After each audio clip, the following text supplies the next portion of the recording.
नमस्कार दोस्तों, जय श्री कृष्ण। राधे राधे। कैसे हो आप सब लोग? आए हो कि आप लोग अच्छे और स्वस्थ होंगे। तो आज के वीडियो में हम श्री कृष्ण के बारे में बात करेंगे, उसका जन्म कैसे हुआ और क्यों हुआ। तो चलो वीडियो शुरू करते हैं। श्री कृष्ण का जन्म भारतीय संस्कृति और धर्म के संदर्भ में एक महत्वपूर्ण घटना है।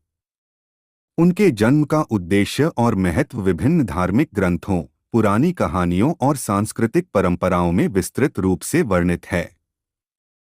आइए इसे समझने के लिए एक विस्तृत विवेचन करते हैं। श्री कृष्ण का जन्म। श्री कृष्ण का जन्म द्वापर युग के अंत में मथुरा नगरी में हुआ था। उनके जन्म की तिथि के अनुसार यह घटना 5200 वर्ष पूर्व श्रावण मास की कृष्ण पक्ष की अष्टमी तिथि को घटी। इस दिन को कृष्ण जन्माष्टमी के रूप में मनाया जाता है। धार्मिक संदर्भ। एक, धर्म की रक्षा। श्री कृष्ण के जन्म का प्रमुख उद्देश्य धर्म की रक्षा और अधर्म का नाश करना था। द्वापर युग में धर्म की स्थिति अत्यंत दयनीय हो गई थी। दुष्ट राजा कंस ने अपनी सत्ता का दुरुपयोग करते हुए धर्म और न्याय की अवहेलना की। भगवान विष्णु ने धरती पर आकर इस स्थिति को सुधारने का निर्णय लिया और श्री कृष्ण के रूप में अवतार लिया। 2, राजा कंस का अत्याचार। राजा कंस, उग्रसेन के पुत्र और श्री कृष्ण के मामा, ने अत्याचार और अधर्म को बढ़ावा दिया था।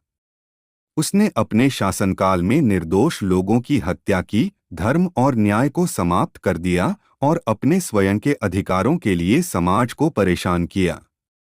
श्री कृष्ण का जन्म कंस के इन अत्याचारों को समाप्त करने और धर्म की स्थापना के लिए हुआ। 3, अवतार का उद्देश्य। भगवान विष्णु ने जब जब धर्म की रक्षा के लिए अवतार लिया, तब उन्होंने दुष्टों को पराजित किया और धर्म को पुनर्स्थापित किया। श्री कृष्ण का जन्म भी इसी परंपरा का हिस्सा था। भगवान ने स्वयं कहा है कि वह धर्म संस्थापनार्थाय अर्थात धर्म की स्थापना के लिए अवतार लेते हैं। श्री कृष्ण की जीवन यात्रा। एक, बाल्यकाल। श्री कृष्ण का बचपन बहुत ही चमत्कारी और अद्भुत था। उनका जन्म मथुरा में हुआ, लेकिन कंस के भय से उनकी माता देवकी और पिता वसुदेव ने उन्हें गोकुल में एक यादव परिवार के पास भेज दिया।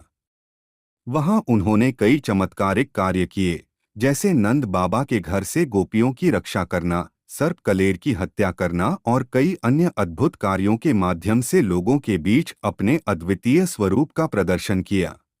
2, युवावस्था। श्री कृष्ण का युवावस्था भी अत्यंत महत्वपूर्ण था। उन्होंने गोकुल में रासलीला की, जिससे उन्होंने प्रेम और भक्ति का संदेश फैलाया।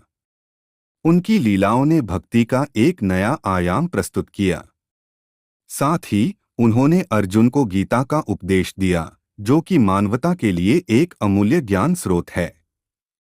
3, महाभारत। श्री कृष्ण का प्रमुख योगदान महाभारत के युद्ध में देखा गया।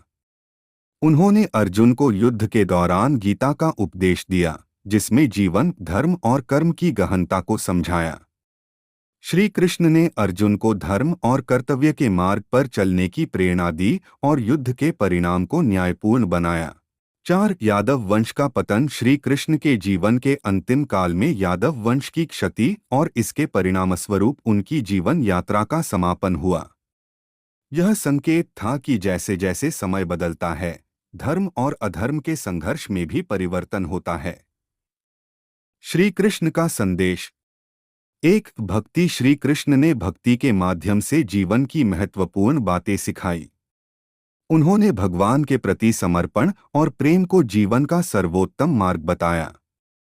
2, कर्म। गीता में श्री कृष्ण ने कर्म को ध्यान केंद्रित किया और यह समझाया कि व्यक्ति को अपने कर्मों का फल चिंता किए बिना अपने कर्तव्यों का पालन करना चाहिए। 3, धर्म। श्री कृष्ण ने धर्म की रक्षा की और अधर्म को समाप्त किया। उनके कार्यों और उपदेशों ने यह संदेश दिया कि सच्चे धर्म का पालन करना ही जीवन का मुख्य उद्देश्य होना चाहिए। निष्कर्ष। श्री कृष्ण का जन्म और उनका जीवन भारतीय संस्कृति और धर्म का एक महत्वपूर्ण हिस्सा है। उनका उद्देश्य धर्म की रक्षा और अधर्म का नाश करना था। उनके जीवन की कहानियां और उपदेश आज भी लोगों को प्रेरित करते हैं और धर्म, भक्ति और कर्म के महत्व को समझाते हैं। उनके द्वारा किए गए कार्य और दिए गए उपदेश अनंत काल तक मानवता के मार्गदर्शक रहेंगे। अब आपको ये वीडियो कैसा लगा? अच्छा लगा तो वीडियो के लाइक करके चैनल को सब्सक्राइब जरूर कर ले। मिलते हैं अगले वीडियो में, तब तक के लिए टाटा बाय बाय। और आप सभी को हैप्पी जन्माष्टमी।